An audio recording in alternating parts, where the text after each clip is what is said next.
Hello, my name is Rob Garner. I'm a computer programming instructor. Today I'm going to demonstrate um, getting some model images for developing a 3D model. And in this case, what I'm doing is I'm taking the mascot for CNM, and I've got some images which I found on the website. And I need to convert these over into a front view and a side view in order to be able to use them. And I'm just using Inkscape. And what I did is I took this image and I moved it around so that I could get the pieces, because what we have here is basically a three-quarter view. We have a foot from the side, we have a foot basically from the front, we've got the arms, and when I'm making this view, I'm not a great artist, but I don't really need a perfect image for 3D modeling. What I'm mostly needing is proportions. And so if I can get this to select, I think I'm in the middle of the dialogue. Okay, so basically what I did is I overlaid these images in here. And, for example, this one, there's some sunglasses that are in the way, so I used this one to get the eyes. And then I took this leg to make this side. I used, using using the Bezier tool, you can draw with some lines. And basically when you're doing this sort of thing, I'm having some conflicts. Ah, here we go. You can, take these shapes and just do that sort of thing to get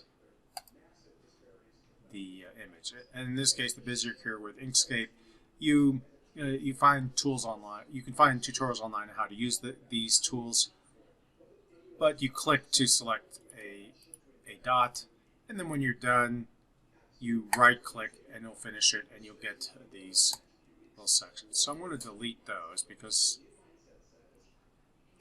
I've done them here.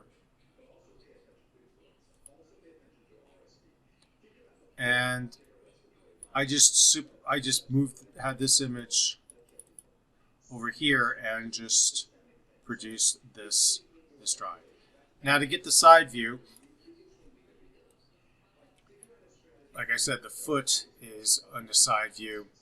The rest I just kind of, freehand, while using that tool, I just kind of positioned things where I thought. And if they didn't look right, if you double click, you can go into edit mode and you can move these sections around.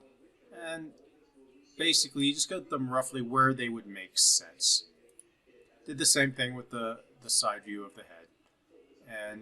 And you realize we're working with a cartoon, so we're not looking for great precision. We're going to really fix this in 3D when we get done. And to get the arms, I basically rotated this so that the arms should be straight, and I'm putting this into a T-pose. So what we want is we want our character to be in a T-pose from the front, and then we want a side view, because this will allow us to make our models.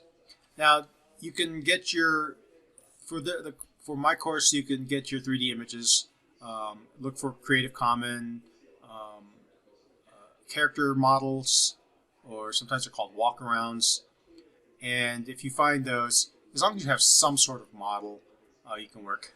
It's great to work on paper and just draw your models on paper and then scan them in. Sometimes it's a lot easier to do this sort of work when you're working with pencil and paper.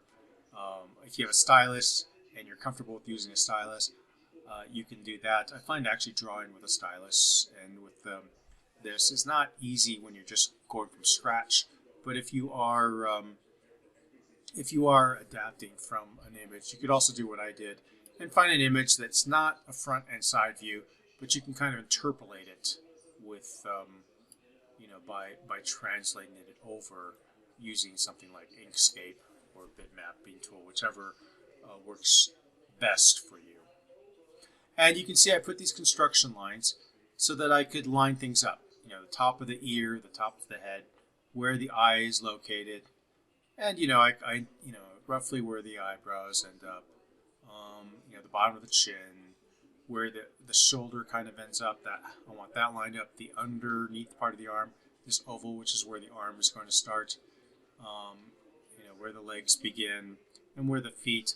I want everything as parallel as I can. Most images are not going to have everything perfect, but that gives me a side and a front view which are in proportion. And once I have that, now I'm going to get rid of these construction lines. Go into select mode. If I can get this to select. See, let me make sure I save. There we go.